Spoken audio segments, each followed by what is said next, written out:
Hello friends and welcome back to motor defined. আমি আপনাদের host and দোস্ত অরিন্দম ঘোষ, আর আজকে আপনাদের জন্য আবার একটা রাইড কম্প্যারিজন নিয়ে এসেছি। 125 সিসিতে দুটো যথেষ্ট টাফ কম্পিউটারকে আজকে আমরা কম্প্যারিজন করব, which is all new 2025 Honda SP 125, যাকে আজকে আমরা কম্পেয়ার করব উইথ 2024 বা বলতে পারেন all new 2025 Bajaj Pulsar N125। ঠিক আছে, দুটো মডেলই বলতে পারেন নতুন।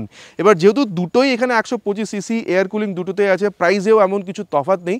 সো এখানে একটা কমন কনফিউশন যে অল নিউ এই বাজাজের প্রোডাক্টটাকে ইউজ করা উচিত নাকি অলরেডি ট্রাইড অ্যান্ড টেস্টেড এখানে যে এসপি 125 আছে এটা আমরা কিনবো। সো এই যে ডাউটটা, এটা আজকে ক্লিয়ার করার চেষ্টা করবো, বলবো আপনাদের, বোঝাবো আপনাদের দুটো বাইকের মধ্যে আপনারা কী কী পাবেন। ঠিক আছে, সাথে রাইড এক্সপিরিয়েন্সটা আপনাদের পর্যন্ত আমি পৌঁছে দেওয়ার চেষ্টা করবো, সো দ্যাট ভিডিওর এন্ড পর্যন্ত যাতে আপনাদের কাছে একটা ক্লিয়ার আইডিয়া থাকে যে আপনার জন্য কেনা কোনটা ঠিক হবে, বাজাজ নাকি Honda. And very special thanks to SH Bajaj Krishnanagar. And বলি আপনাদের এসপি 125টা আমি নিজে কিনে এখানে দাঁড় করেছি, সো দ্যাট আপনাদের পর্যন্ত true view of this particular bike পৌঁছে দিতে পারি। বাট হ্যাঁ, যদি আপনি ওয়েস্ট বেঙ্গল কৃষ্ণনগরে থাকেন, কোনো রকম এখানে যদি হন্ডা প্রোডাক্ট কিনতে চান, স্টার হন্ডাকে আপনি কন্ট্যাক্ট করতে পারেন। দুটো বাইকের শোরুমেরই ডিটেলস অলরেডি আপনারা স্ক্রিনে দেখে নিয়েছেন। তবে চলুন দেরি না করে শুরু করা যায়। বন্ধুগণ, তবে রাইড কম্প্যারিজনে যাওয়ার আগে ছোট্ট একটা আমি আপনাদের সাথে ওয়াকআরাউন্ড শেয়ার করতে চাই, সো দ্যাট কী ডিফারেন্সেসগুলো যেন আপনাদের পর্যন্ত পৌঁছে দিতে পারি। দেখুন, দুটো বাইকেরই কিন্তু এখানে বেস মডেল আছে, কিন্তু বেস মডেলের ব্যাপারে কথা বলবো না।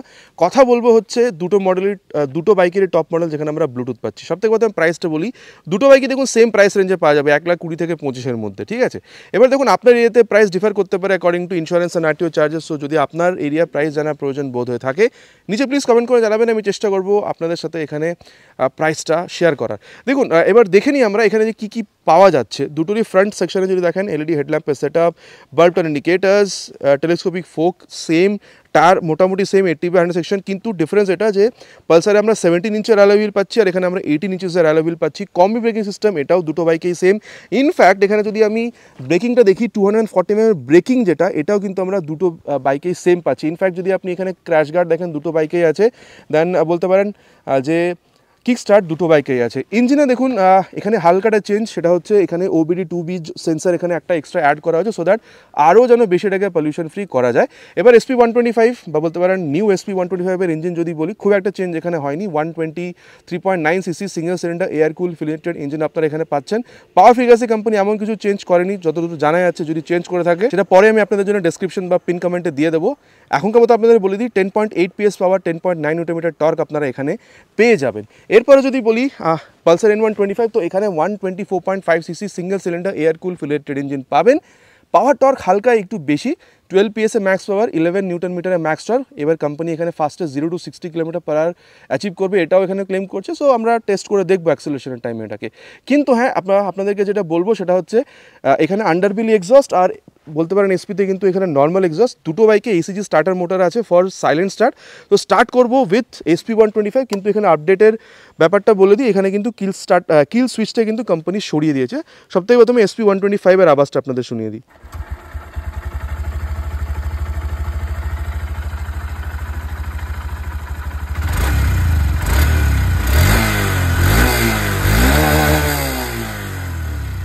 আচ্ছা, আপনাদেরকে আমি এখানে এসপি 125 এর আওয়াজটা শুনিয়ে দিয়েছি। এবার আপনাদেরকে আমি এখানে পালসার N125 এর যে আওয়াজটা, এটা শুনিয়ে দিই। এখানে কিন্তু কিল সুইচটা আছে।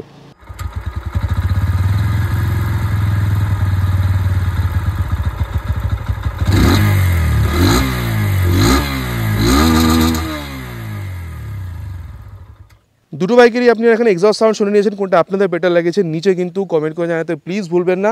আরে মানে সাইলেন্ট স্টার্টটা কি বুঝতে পেরেছেন, ওটাও কিন্তু নিচে প্লিজ কমেন্ট করে জানাবেন। দুটোরই এখানে এলইডি বলতে পারেন, এখানে টেল ল্যাম্প আছে ফ্রন্টের মতন, দুটোর এখানে বাল্ব টার ইন্ডিকেটার আছে, ওখানে টায়ার হাগার আছে, এখানে বলতে পারেন টেল টাইডি আছে। টায়ার যদি দেখেন N125 কিন্তু বেস মডেলটাতে 100 সেকশনে, কিন্তু এখানে 110/80 সেকশনে উইথ 17 ইঞ্চেস অ্যালয় হুইল, আর এখানে 100/90 সেকশনের উইথ 18 ইঞ্চেস অ্যালয় হুইল। তো ওখানে 17 ইঞ্চ, এখানে 18 ইঞ্চ।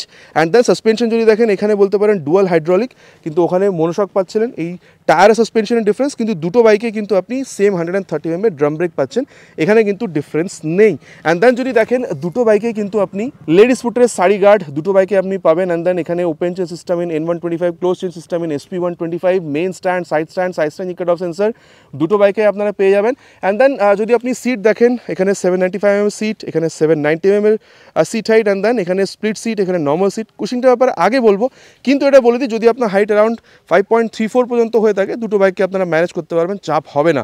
ট্যাঙ্কের ব্যাপারটা যদি দেখেন 11 বা 11.2 লিটার্সের ট্যাঙ্ক, এখানে 9.5 লিটার ট্যাঙ্ক আপনি পাচ্ছেন। আর দুটো বাইকে কিন্তু আপনি এখানে E20 যে স্টিকারিং এটাও আপনারা পাচ্ছেন, উইচ ক্লিয়ারলি শোজ যে দুটো বাইকে আপনি এখানে E20 ফিউল দিয়েও রান করাতে পারবেন। মাইলেজ যদি দেখেন মোটামুটি সেম 60 kmpl পর্যন্ত কিন্তু আপনি এক্সপেক্ট করতে পারেন। অ্যান্ড দেন ওয়েট যদি দেখেন বলে দিই আপনাদের এখানে অনেকটাই ডিফারেন্স, এসপিতে 116-17 বলতে পারেন, অ্যান্ড দেন এখানে কিন্তু 127.5, মানে বুঝতে পারছেন N125-এ 10 কিলোগ্রামেরও বেশি আপনি এখানে ওয়েট পাচ্ছেন। এটাকে চালাতে গিয়ে দেখবো যে কতটা ওয়েটের এখানে যে ডিফারেন্স সেটা আপনার এখানে ফিল হচ্ছে। And then ground clearance 116 SP125, এখানে সেগমেন্ট বেস্ট 198 mm এর গ্রাউন্ড ক্লিয়ারেন্স আপনারা পাচ্ছেন। হ্যান্ডেল বার যদি দেখেন এখানে অনেকটা কম্প্যাক্ট পাচ্ছেন, এখানে অনেকটা চড়া অনেকটা উঁচু পাচ্ছেন। এটাকেও আমরা চালাতে গিয়ে দেখবো যে কতটা ডিফারেন্স ফিল হচ্ছে। কিন্তু হ্যাঁ, তার আগে বলে দিয়ে যে মোবাইল চার্জিং পোর্ট এটা কিন্তু আপনারা এখানে দুটো বাইকেই পেয়ে যাবেন। আর তারপরে বলে দিই দুটো বাইকেই কিন্তু আপনারা ব্লুটুথ পাচ্ছেন, কিন্তু N125-এ আপনারা ন্যাভিগেশনটা ইউজ করতে পারবেন না, যেটা আপনি হন্ডাতে পারবেন। আর তার বাদে দুটো বাইকে আপনি কল SMS অ্যালার্টটা কিন্তু একসাথে ইউজ করতে পারবেন। আর তারপরে আপনারা স্পিডো, ওডো, টাকো এটা কিন্তু দুটো বাইকেই পাবেন। প্লাস একটা জিনিস বলে দিই, এখানে আপনারা গিয়ার পজিশন সেন্সার পাচ্ছেন, যেটা কিন্তু N125-এ নেই। এখানে হাই বিম লো বিম পাস লাইট টগল করার জন্য এখানে বাটন টার্ন সিগন্যাল যথেষ্ট ভালো। কিল সুইচ যেটা ওখানে বলতে পারেন যে হন্ডাতে নেই। অ্যান্ড দেন এখানে ITS জিনিসটা দুটোতেই আছে, বা ইন্টেলিগো, মানে কী করে এটা ইউজ করতে হয় আগে সেটাও আপনাদেরকে আমি বলবো। অ্যান্ড দেন নিচে হচ্ছে ইঞ্জিন অন করার সুইচ, ঠিক আছে, এটা ব্যাপারে আপনাদের অলরেডি বলেছি সাউন্ড কীরকম শোনা যায়। অ্যান্ড দেন এখানে যদি আমি হন্ডাতে আসি দেখতে পাচ্ছেন পুরোপুরি আপডেটেড এখন একটা কনসোল পাচ্ছেন, ব্যাপারটা অলরেডি বলেছি, ব্লুটুথ এনেবল মিটার কনসোল, ঠিক আছে। হাই বিম লো বিম পাসওয়ার্ডের জন্য সুইচ টগল করার জন্য এখানে এই বাটনটা দেওয়া আছে, টার্ন সিগন্যাল। হর্নটা এখানে একটু ডাউন বলতে পারেন ওয়েন কম্পেয়ার টু বলতে পারেন N125, খুব বেশি ডিফারেন্স নেই। এই যে এখানে বলতে পারেন এটা কিল সুইচটাকে সরিয়ে জাস্ট এই যে ইন্টেলিগো বা ITS বলতে পারেন এটাকে অন অফ করা সুইচ, অ্যান্ড দেন নিচে এই যে যদি আপনি প্রেস করেন তাহলে কিন্তু ইঞ্জিনটা অন হয়ে যাচ্ছে। অ্যান্ড দেন কত ভালো এখানে রিয়ার ভিউ মিরারটা রিয়ার ভিউ দিচ্ছে। চলুন তবে দুটো বাইকের এখানের রাইডে যায়, অ্যান্ড দেন দেখি যে রাইড এক্সপিরিয়েন্স দুটো বাইকের কতটা তফাৎ আপনাদের দিতে পারে। বন্ধুগণ, এখানে রাইড কম্প্যারিজনটা স্টার্ট করবো with SP125, because power torque হালকা এখানে কিন্তু এখানে আপনারা কম পাচ্ছেন। সিটে যখন বসছেন 790 mm সিট হাইট, খুব বেশি উঁচু নয়, ফ্রন্ট ফিটেড ফুটপেক, হ্যান্ডেল বারটা যথেষ্ট উঁচু, যথেষ্ট আপরাইট বসছেন। সিটটা is not soft not hard, it's quite comfortable and spacious for both rider and pillion, ঠিক আছে।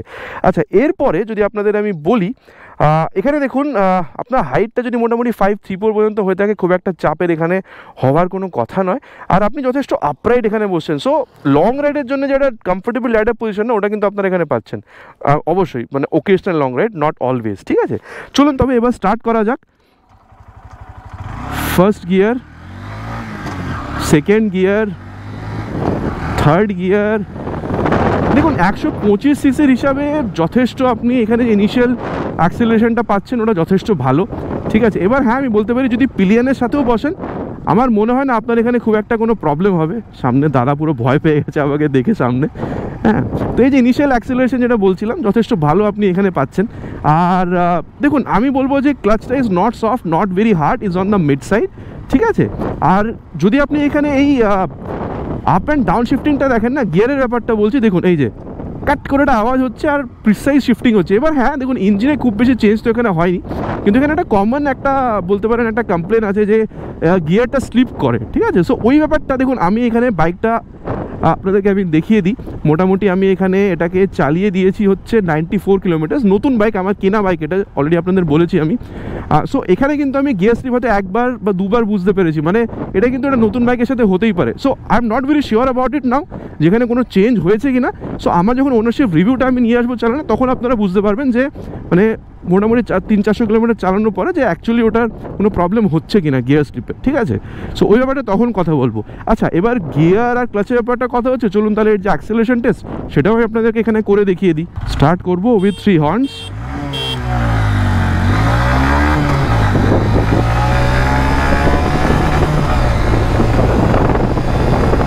$60 crossed, time for 100 now.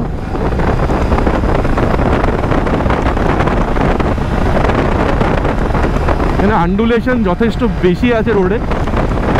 94-এ 4 থেকে 5-এ নিয়ে চলে এসেছি।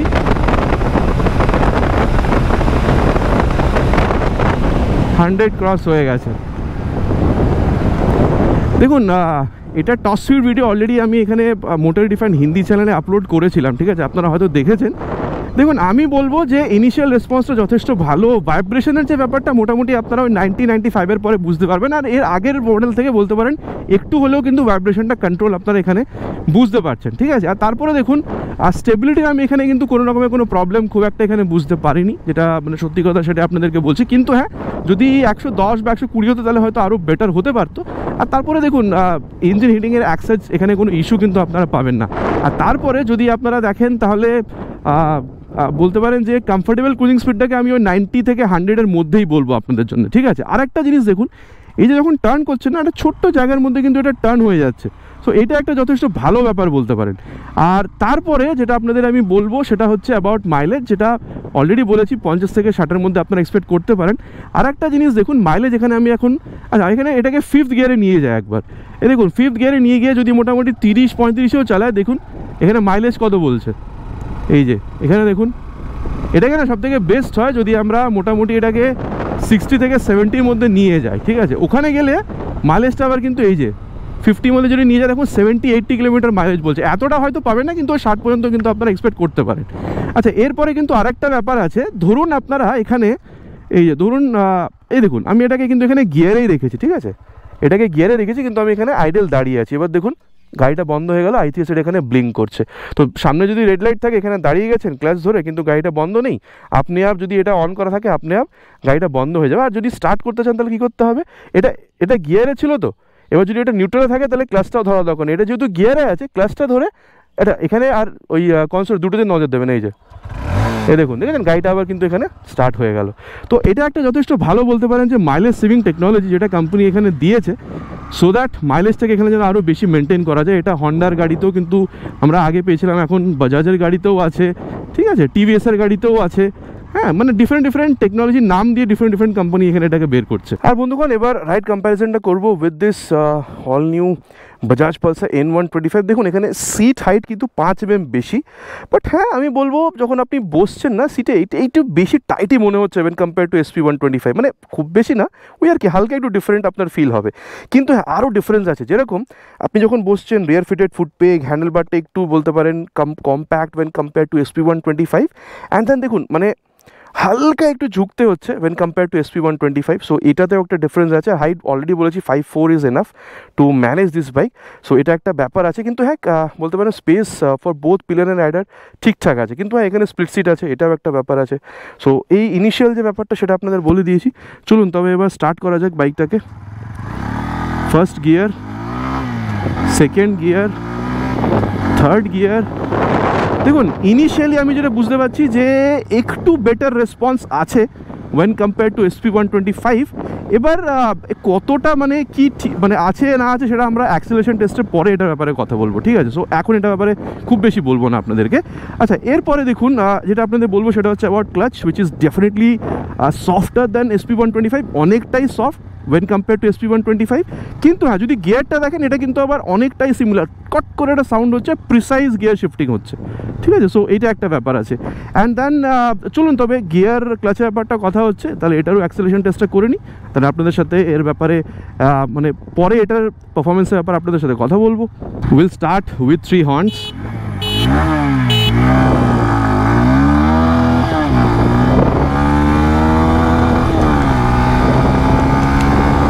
$60 crossed. Time for 100 now. Let's see.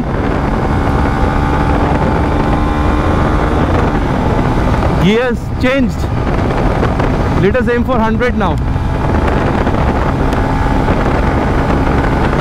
100 also crossed. দেখুন বন্ধুগণ, সোজা একটা কথা আপনাদেরকে বলি, ভাইব্রেশন যদি দেখেন SP125 অনেকটা কন্ট্রোল, কিন্তু এখানে যদি এই মডেলটাতে দেখেন N125-এ আরও বেশি স্মুথ আপনার এখানে যথেষ্টই ফিল হবে। আর হ্যাঁ যদি আপনি বলতে পারেন যে ভাইব্রেশন দেখেন মোটামুটি 95-100 পর্যন্ত কিন্তু খুব একটা ফিল হচ্ছে না।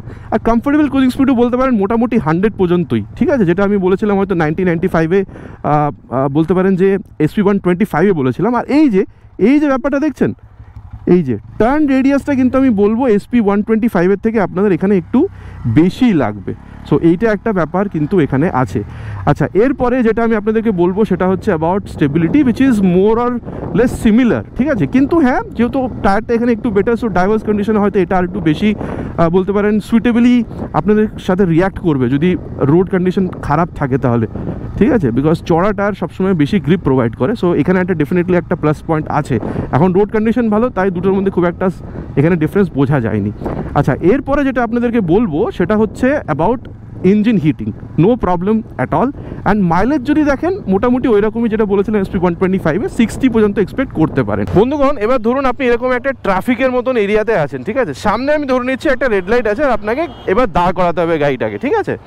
ধরে নিন এখানে রেড লাইট আছে আর আপনি গাড়িটাকে এখানে দাঁড় করাচ্ছেন। এবার আমাদের মধ্যে এরকম অনেকে আছে যারা ভুলে যায় যে মানে গাড়িটাকে অফ করতে হবে। ক্লাচটা আমি এখানে ছেড়ে দিচ্ছি, ঠিক আছে, মানে এক জায়গায় দাঁড় করে ক্লাচটা ছেড়ে দিচ্ছি, দেখুন এটা ব্লিঙ্ক হচ্ছে, এই যে এটা। এবার দেখুন গাড়িটা কিন্তু বন্ধ হয়ে গেছে। এবার আবার যদি আমাকে এটা চালু করতে হয় কী করতে হবে, এই যে জাস্ট আমাকে ক্লাচটা ধরতে হবে, গাড়ি আপনি আপ স্টার্ট হয়ে যাবে, ঠিক আছে।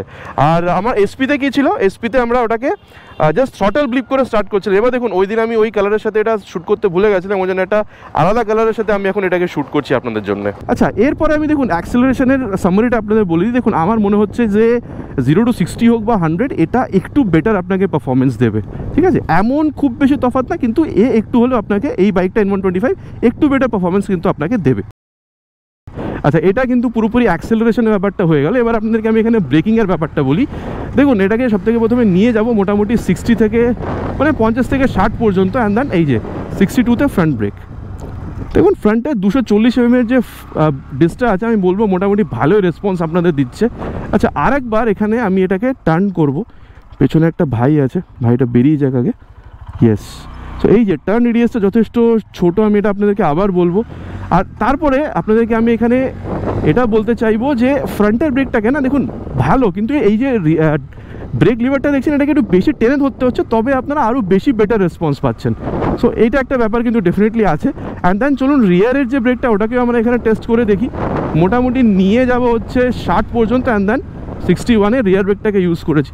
রিয়ার ব্রেকটার সাথে সাথে ফ্রন্ট ব্রেকটা অ্যাপ্লাই হচ্ছে, কিন্তু হ্যাঁ মোটামুটি ওই প্রতিটা বাইকের মতন সেমই আছে, ঠিক আছে। মানে ওই বলতে পারেন যে প্রোগ্রেসিভ নেচার, রিয়ারের সাথে সাথে ফ্রন্ট ব্রেকটা অ্যাপ্লাই হচ্ছে, হালকা একটা স্পিড কাট ডাউন হচ্ছে। আচ্ছা, এবার রিয়ারের সাথে ফ্রন্ট ব্রেকটাকে আমরা ম্যানুয়ালি অ্যাপ্লাই করব মোটামুটি 50 থেকে 60-এর মধ্যে গিয়ে 60-তে গিয়ে রিয়ার উইথ ফ্রন্ট। ওভারঅল দেখুন বলতে হবে যে ব্রেকিং কিন্তু আপনারা এখানে ভালোই পাচ্ছেন। ব্রেকিং নিয়ে আপনাদের এখানে কোনো রকমের কোনো অসুবিধা হওয়ার কথা নয়, ঠিক আছে। আচ্ছা, এরপরে যেটা আপনাদের বলবো সেটা হচ্ছে অ্যাবাউট ব্রেকিং। চলুন তবে এটাকে মোটামুটি 50 থেকে 60-এর মধ্যে নিয়ে যাবো, তারপরে ফ্রন্ট ব্রেকিংটা সব থেকে প্রথমে টেস্ট করব। এই যে মোটামুটি 58-এ নিয়ে গিয়ে ফ্রন্ট ব্রেক। দেখুন 240 mm ফ্রন্ট ব্রেক আছে, ঠিক আছে। আর এখানে যথেষ্ট ভালো, কিন্তু আমি বলবো রেসপন্সটা একটু better when compare to SP। আমি জানি ওয়েট বেশি, তাও আমি বেটার বলছি কেন, বিকজ এই যে ব্রেক লিভারটা দেখছেন এটা একটু বেশি টাইটার। সো এই যে ব্যাপারটা দেখছেন, এই যে দেখেছেন হালকা মানে টাচ ট্যাপ করলেই কিন্তু পট করে ও দাঁড় করে দেবে, এরকম একটা ব্যাপার আছে। সো একটু better when compare to SP। আর চলুন এবার রিয়ার যে ব্রেকটা ওটাকেও টেস্ট করে দেখা যাক। মোটামুটি ওইরকমই নিয়ে যাবো 50 থেকে 60-এর মধ্যে। অ্যান্ড ইয়েস, এই যে 58-এ গিয়ে রিয়ার ব্রেক করেছি। দেখুন এটা is very similar to SP, এটাতে কোনো ডিফারেন্স আমি আপনাদের একদমই বলবো না। আর তারপরে চলুন রিয়ারের সাথে সাথে ফ্রন্ট ব্রেকটাকে টেস্ট করে দেখি কীরকম ফিলটা আপনারা পাচ্ছেন। And rear with front brake applied. দেখুন আমি বলবো ওভারঅল ব্রেক রেসপন্সটা একটু বেটার পাচ্ছেন ওয়েন কম্পেয়ার টু SP। আর ওটার একমাত্র কারণ যে এটা ফ্রন্ট ব্রেকটা একটু বেশি টাইট। সো আপনি যদি SP তো অনেকটা টিপে ধরেন না ব্রেকটাকে, তাহলে ওখানেও আপনি যথেষ্ট ভালো পাবেন। আচ্ছা, এরপরে যেটা বলবো সেটা হচ্ছে ওভারঅল ফিল অ্যান্ড সাসপেনশনটা যদি দেখেন, আমার মনে হয় ইন জেনারেল ফ্রন্ট বা রিয়ার দুটোই বলতে পারেন মিড সাইড, কিন্তু রিয়ারের থেকে না ফ্রন্টটা আমার মনে হচ্ছে একটু সফট আপনার ফিল হতে পারে। আচ্ছা, এবার নর্মাল রাস্তাতে তো ভালো, কিন্তু এবার এই যে এই উবার খাবার রাস্তা, এই পাথর পুতুর এই রাস্তাগুলোতে কীরকম দেখুন ফ্রন্ট সাসপেনশনটা আমার যতটা আমি বুঝতে পারছি যে রিয়ারের থেকে একটু সফট, কিন্তু রিয়ারটা যখন দেখছেন এটা কিন্তু ঝটকা দিচ্ছে, ঠিক আছে। এরকম এই যে আমার কথা শুনে নিশ্চয় বুঝে গেছেন, এরকম নয় কিন্তু যে রিয়ারটার থেকে পুরোটাই অ্যাবজর্ব হয়ে যাচ্ছে একদম সফট, সেরকম নয় কিন্তু, মানে আপনি ওই ঝটকাটা এখানে যথেষ্ট বুঝতে পারছেন। সো এটা একটা ব্যাপার আছে। দেখুন এরকম নয় যে একদমই অ্যাবজর্ব হচ্ছে না, পুরোটাই ঝটকা দিচ্ছে, কিন্তু হ্যাঁ এটাও আপনাকে মাথায় রাখতে হবে যদি আপনি এরকম উবার খাবার রাস্তাতে আসেন আপনার কোমরে কিন্তু ওই ঝটকাটা আপনাকে ফিল করাবে এই সাসপেনশনটা, ঠিক আছে, এটাও কিন্তু আপনাকে এখানে মাথায় রাখতে হবে। আচ্ছা, এরপরে যেটা আপনাদেরকে বলবো সেটা হচ্ছে ওভারঅল ফিল, মানে যখন এরকম করছেন বাইকটা কিন্তু আপনার কথা মানছে, এদিক ওদিক পালিয়ে যাচ্ছে না, কন্ট্রোলে আছে, ঠিক আছে। ওয়েট খুব বেশি ফিল হচ্ছে না, 116-17 কিলোগ্রাম ওয়েট। রিয়ার ভিউটা যথেষ্ট ভালো রিয়ার ভিউ আপনাকে দিচ্ছে। অ্যান্ড দেন বলতে পারেন speedo, odo, tacho, gear position sensor, bluetooth connectivity সব কিছু আছে, ন্যাভিগেশন এভরিথিং আপনার এই বাইকটাতে পাচ্ছেন। আর তার সাথে এই যে একটা কমফোর্টেবল রাইডার পজিশন, যথেষ্ট আপরাইট আপনি বসছেন, স্পেশিয়াস সিট, ঠিক আছে, for both pillion and rider. এবার দেখুন সিটি রাইড তো আপনি করবেন, সিটি কমিউটিংয়ের জন্য তো এই বাইকটা যথেষ্ট ভালো, কিন্তু যদি আপনি ওকেশনাল লং রাইডেও বেরোতে চান না, আমার মনে হয় না আপনার এখানে খুব বেশি এখানে কোনো প্রবলেম হবে, ঠিক আছে। আচ্ছা, এবার সাসপেনশনের ব্যাপারটা কথা বলি। দেখুন এইরকম যখন আপনি উবার খাবার রোডে চালাচ্ছেন, আমি জানি এখানে আপনি বলতে পারেন যে মনোশক সাসপেনশন পাচ্ছেন, স্টিল আমি বলবো যে এসপির তুলনা যদি আপনি এখানে দেখেন, আমার মনে হয় এই উবার খাবার রাস্তাতে, দেখুন আমার আওয়াজও হয়তো আপনারা বুঝতে পারছেন, এই যে উবার খাবার রাস্তাতে আমার মনে হয় এসপির তুলনায় এখানে একটু হলেও আপনি ব্রেকিং যে রেসপন্সটা ওটা আপনারা মানে সাসপেনশন যে রেসপন্স আপনারা বেটার পাচ্ছেন, একটু বেশি কমফোর্টেবল পাচ্ছেন। আরও একবার এটাকে আমরা এখানে টার্ন করে দেখি, হ্যাঁ একটু বেশি টার্ন রেডিয়াস তো আছে, ঠিক আছে। সো এই একটা ব্যাপার, মানে দেখুন এসপি আমার নিজের কেনা বাইক, সো আমি খারাপও বলবো না ভালোও বলবো না, কিন্তু আপনাদের পর্যন্ত সঠিকটা পৌঁছে দেবো। সো একটু বেশি কমফোর্টেবল আপনার মনে হচ্ছে, কিন্তু হ্যাঁ যদি আপনি কর্নারিং দেখেন, দেখুন এসপিতেও যথেষ্ট ভালো কর্নারিং করা যাবে, no doubt in that at all, কিন্তু because of this monoshock suspension and this overall suspension set up, বলতে পারেন কর্নারিংয়ে একটু বেটার রেসপন্স পাবেন ওয়েন কম্পেয়ার টু এসপি, ঠিক আছে। অ্যান্ড দেন ওভারঅল ফিলে যেটা আপনাদের বলছিলাম যে এরকম যখন আপনারা করছেন বাইকটা এদিক ওদিক পালিয়ে যাচ্ছেন, অ্যান্ড ওয়েট 10 কিলো বেশি হলেও, 10 কিলোর বেশিও, মানে 10 কিলোর থেকে বেশি ওয়েট হলেও বাইকটাতে কিন্তু খুব বেশি ডিফারেন্স আপনারা বুঝতে পারছেন না। আর রিয়ার ভিউ মিরারটা ভালো, কিন্তু বলবো এসপিতে একটু বেটার রিয়ার ভিউ পাচ্ছিলেন। অ্যান্ড দেন স্পিডো ওডোমিটারটা আছে, কিন্তু স্পিডো ওডো ট্যাকো আছে, কিন্তু গিয়ার পজিশন নেই, এটা হলে ভালো হতো। ন্যাভিগেশনটা নেই, সেটাও হলে আরও ভালো হতো। সো এসপি এখানে একটু হলেও বেটার আপনাদেরকে রেসপন্স দেবে। অ্যান্ড দেন দেখুন আমি এটা বলবো যে rider position is also comfortable here, কিন্তু এখানে যে রেয়ার ফিটেড ফুটপেক হালকা একটু ঝুঁকতে হচ্ছে, বাট এসপি দেখি আরও বেশি কমফোর্টেবল। সো সিটি রাইডের জন্য দুটোই ভালো, কিন্তু যদি আপনি লং রাইডে যান ওকেশনাল, তো আমি বলবো এসপি আপনাকে একটু বেশি কমফোর্টেবল রাইড দেবে because of this upright rider position. বাকি দেখুন স্পেসের এখানে কোনো রকমের কোনো প্রবলেম এখানেও আপনারা পাবেন না, ঠিক আছে। And then mobile charging port দুটো বাইকে আপনারা পেয়ে যাচ্ছেন। পিলিয়নের সাথেও এখানে বসলে রাইড করলে আপনার কোনো প্রবলেম হয় বলে আমার একদমই মনে হয় না। দেখুন দুটো বাইকের ব্যাপারে কিন্তু মোরাললেস কথা বলা হয়ে গেছে, চলুন এবার কনক্লুশনে যান, দেন দেখি যে দুটো বাইকের মধ্যে আপনার জন্য কেনা কোন বাইকটা ঠিক হতে পারে। বন্ধুগণ এবার কনক্লুশনের ব্যাপারটা কথা বলা যাক, কোনটা কিনা ঠিক হবে, N125 নাকি SP125। প্রাইসের ব্যাপারটা বলেছি 1000-2000 টাকার গ্যাপ, অন্যান্য ইন্ডিয়ান স্টেটে হয়তো সেম প্রাইস রেঞ্জেও পেয়ে যেতে পারেন। সো প্রাইস নিয়ে আমি খুব একটা বেশি কথা বলবো না, কিন্তু যদি লুকের ব্যাপারটা দেখেন না, SP125 সব থেকে প্রথমে কথা বলি। দেখুন একটা মিক্সড লুক, বলতে পারেন যে মিডল এজ হোক বা কলেজ গোয়িং, ইটস অল ওকে, মানে আপনারা ইউজ করতে পারেন। অ্যান্ড দেন দেখুন এখানে হন্ডা রিলায়েবল ইঞ্জিন, যেখানে খুব বেশি মেনটেন্যান্সের খরচা নেই, ভালো মাইলেজ 70 পর্যন্তও কেউ কেউ এখানে পেয়েছে, না হলেও মোটামুটি 60-65 পর্যন্ত বলতে পারেন। অ্যান্ড দেন একটা ভালো বলতে পারেন কমফর্ট, যদি লং রাইডেও যেতে চান ওকেশনালি সেটাও যেতে পারেন। স্ট্রেট সিট আছে, সো ফ্যামিলির সাথে রাইড করতেও প্রবলেম হবে না। আর যেটা আগে পেতাম না সেটা হচ্ছে ফিচার SP125-এ, যেটা আমরা এখন পাচ্ছি, লাইটটাকে আরও তেজ করা হয়েছে, mobile charging port, Bluetooth connectivity সব কিছু আমরা এখানে পেয়ে যাচ্ছি। সো এই জিনিসগুলোর জন্য আমি বলবো SP125 is a very good option, ঠিক আছে। কিন্তু দেখুন যদি আমি এখানে N125-এর ব্যাপারটা বলি, প্রাইস তো বলেছি অলমোস্ট আপনার ইকুয়াল হবে, 1000-2000 টাকার হয়তো ডিফারেন্স হতে পারে, কিন্তু আপনারা যদি 125cc-তে একটা ইউথফুল লুক চাইছেন, রিফ্রেশিং একদম হাটকে একটা লুক আপনাদের প্রয়োজন, যেখানে আপনি চাইছেন একটু ওই স্পোর্টি রাইডার পজিশন হবে, গ্রাউন্ড ক্লিয়ারেন্সটা একটু উঁচু হলে আপনারা ওই হালকা ফুলকা অফরোড ওই জিনিসগুলো আপনারা এক্সপ্লোর করতে চাইছেন, কিন্তু হ্যাঁ fastest in the segment 0 to 60 ওই ব্যাপারটা আপনাদের চাই, ঠিক আছে। সাথে সাথে মাইলেজও কিন্তু ওরকমই চাইছেন 50-60। অ্যান্ড দেন বলতে পারেন যে ওভারঅল ফিচার যেন বাইকটাতে ভালো হয়, ঠিক আছে, একটা বলতে পারেন একটা ইউথফুল লুকের সাথে। আমার মনে হয় N125টা আপনাদের জন্য কিন্তু একটা বেস্ট সুটেড অপশন হতে পারে। এবার দেখুন দুটো বাইকে কি আছে না আছে, positive negatives plus minus, my experience while riding and all everything আপনাদের সাথে আমি শেয়ার করেছি। এবার আপনাদের কি মনে হচ্ছে, আপডেশনের পরে SP125 কেনাটা বেটার হবে, নাকি এখন আপনারা অল নিউ বলতে পারেন পালসার N125-এর সাথে আপনারা যেতে চাইছেন? নিচে কমেন্ট করে জানাতে কিন্তু প্লিজ ভুলবেন না। আশা করছি ভিডিওটা আপনাদের ভালো লেগেছে। চ্যানেলটা কিন্তু একদমই নতুন, ভিডিওটা ভালো লেগে থাকলে ভিডিওতে একটি লাইক, আর চ্যানেল যদি প্রথমবার এসে থাকেন চ্যানেলটাকে সাবস্ক্রাইব করে বেল বাটনটা অল হিট করতে প্লিজ ভুলবেন না, ইটস মাই রিকোয়েস্ট। খুব তাড়াতাড়ি দেখা হবে এরকম একটা ভিডিওতে বাইক বা স্কুটারের সাথে। Till then ride safe and জয় হিন্দ।